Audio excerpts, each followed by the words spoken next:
사건이 발생하면 경찰은 수사를 통해서 증거를 확보해야 되고요. 범인을 잡아야 합니다. 경찰이 해야 하는 당연한 일인 거죠. 그러면 범인은 어떻게 잡을 수 있는가? 용의자로 특정되는 인물에게 증거와 신문을 통해서 그 혐의가 인정되었을 때 용의자에서 피해자로 확정을 지을 수 있고요. 범인을 검거하게 되는 겁니다. 하지만 이런 사건 수사를 통해서 범인을 잡아야 할 경찰들에게도요, 안타깝지만 부패라는 이면은 존재할 수밖에 없는 것이고요. 이것은 곧 경찰 수사에 대한 불신을 만들게 되는데, 용의자에서 피의자로 넘어가는 단계가 경찰에 의해서 인위적으로 만들어지는 경우들이 그렇습니다. 이번 사건은 수원 노숙소녀 살인 사건입니다.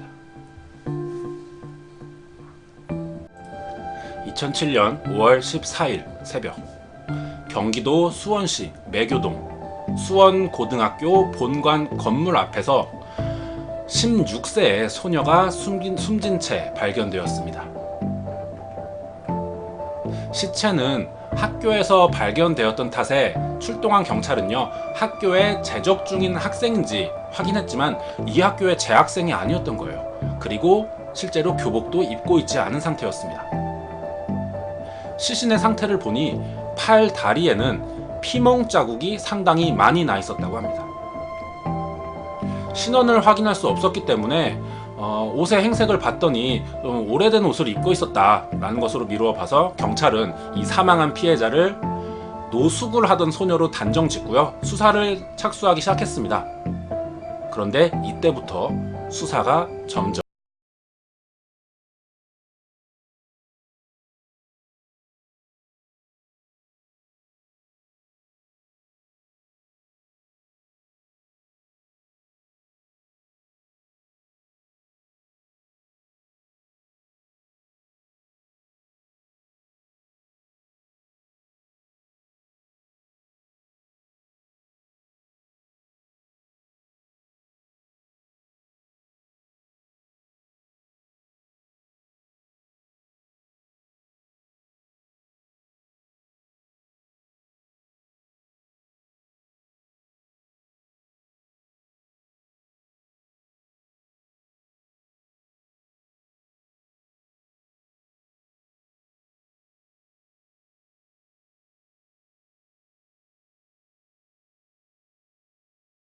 사를 당해서 사망하자 가까이 온 수원고등학교에 시체를 내다버렸다 라고 이야기를 했었습니다. 이런 소문이 돌았어요. 경찰은 이 소문을 접한 뒤에 인근의 노숙자들을 집중적으로 조사하기 시작했고요. 얼마 지나지 않아서 수원역에서 노숙 생활을 하던 20대 노숙자 송씨와 나씨를 범인으로 체포하는데, 이 두 명이 정신지체 장애인이었습니다. 경찰은 이 신문을 통해서 이끌어낸 자백들을 토대로 송씨를 상해치사 혐의의 주범으로, 나씨를 공범으로 기소하는 데 성공합니다. 그리고 그해 12월 서울고등법원은 송씨와 나씨에게 각각 징역 5년과 벌금 200만 원형을 선고하면서 사건이 쉽고 빠르게 마무리될 수가 있었습니다. 하지만 사건은 해결됐어요. 범인은 잡았지만 죽은 이 피해자의 신원을 알 길이 없던 경찰은요, 고민 끝에 피해자의 사진과 옷가지 등을 당시 사건을 함께 취재하고 있던 그것이 알고 싶다의 방송팀과 함께 인터넷에 올리게 되었고요. 이것은 그대로 TV에도 방송이 된 적이 있습니다. 그러자 6월 30일 사건이 발생한 지 50여일 만에 피해자의 유가족으로 보이는 사람의 전화를 받을 수가 있었습니다. 피해자 김양의 삼촌이었는데요, 양씨라고 합니다. 양씨가 옷들을 보면서, 이 아래에 있는 사진을 보면서요, 자신이 조카에게 사준 옷이다 라는 것이 확인이 되었고요, 피해자의 사진을 보고 조카라고 확신을 하였고 신원이 밝혀지게 되었던 겁니다. 사망한 피해자는 중학교 3학년의 김양으로 밝혀졌고요, 노숙자가 아닌 가출 청소년이었습니다. 결국 김양은 2달간을 이름 없는 노숙 소녀로 지내다가 가족의 품으로 돌아오게 되었고요. 수원의 한 병원에서 부모님과 친척 2~3명이 빈소를 지키는 가운데 쓸쓸한 장례식을 치르게 됩니다. 이 김양의 집이 좀 가난한 편이었대요.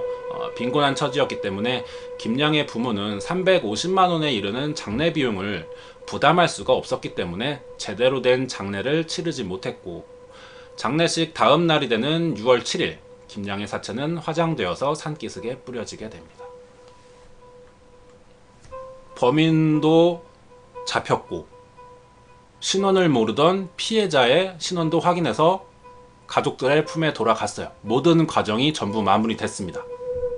그러나 해가 지난 2008년 1월 24일 검찰이 5명의 가출 청소년을 다시 잡아들입니다. 그리고 기자회견을 열었어요. 그래서 수원역에 있었던 가출 소녀 살인사건의 진범을 잡았다라는 발표를 하기 시작합니다.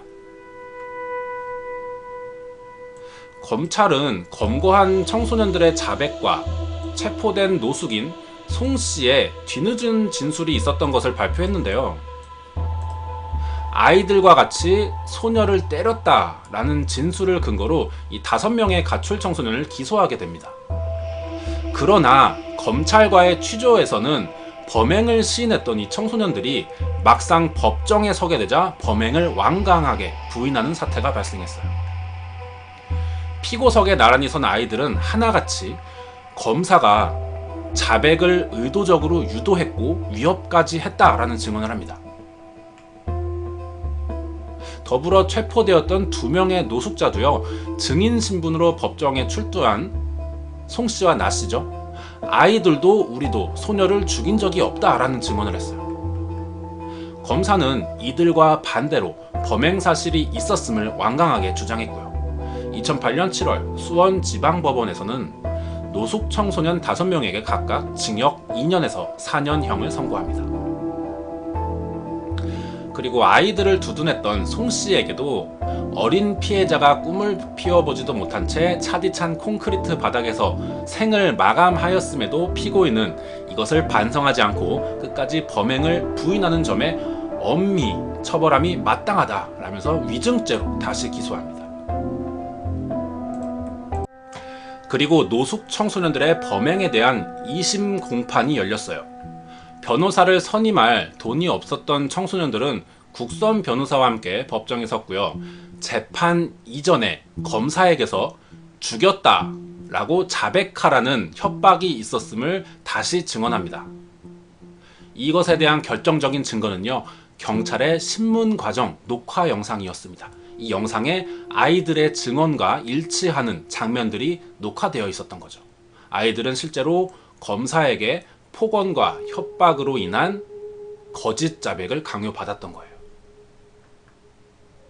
신문 중에 검사는 청소년들에게 자백을 하도록 유도하고 위협했고요. 그들이 모르고 있는 사건 사실을 계속해서 거듭적으로 알려주면서 각인시키는 모습을 보였던 것이었어요.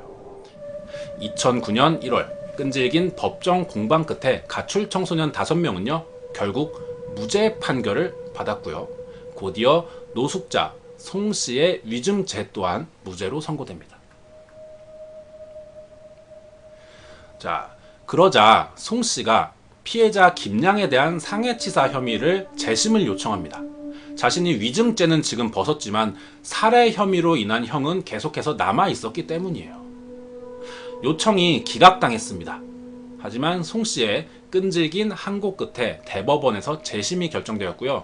2012년 10월 25일 재심 공판에서 송씨도 역시 무죄 판결을 받게 됩니다. 그러나 송씨는 이미 이때 2012년 8월 달에요. 5년의 형기를 이미 마치고 만기 출소한 상황이었습니다. 형을 다 살고 나서 무죄 판결을 받게 된 거예요. 그래서 사건이 알려지는 과정 중에서 인권 침해 등으로 변호사와 함께 국가를 상대로 하는 손해배상을 청구합니다. 결국 사건이 발생한 지 6년이 지나고 나서야 사건이 다시 원점으로 되돌아간 거예요. 송 씨와 나 씨, 그리고 가출 청소년 5명, 이 7명이 체포되었었지만 모두 무죄를 선고받게 됩니다. 다시 처음부터 시작해야 되는 거예요. 그리고 현재 여전히 이 김양을 죽인 진범은 아직까지도 나타나지 않고 있습니다. 이 사건이 미제로 남게 된 이유는요, 절대로 범인이 지능이 높거나 빠르고 용의 주도하게 도주해서가 아닙니다.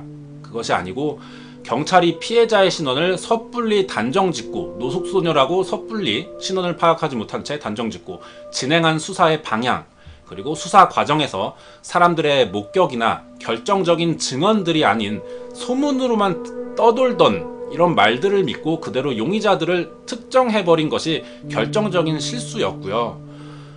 그 과정에서 체포된 사람들이 무고하게 용의자로 만들기 위해서 이들을 폭언과 협박을 했던 일부 검찰이 이 사건을 미제 사건으로 만들게 되었던 것이고, 앞으로 이런 일이 더 발생하게 된다면은 앞으로 우리 국민은요, 결국 공권력이라는 것을 신뢰할 수 없게 될 것입니다.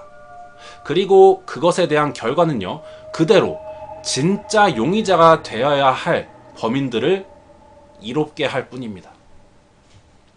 이 사건은 2007년 5월 14일 경기도 수원에서 있었던 여중생 살해 사건이었습니다.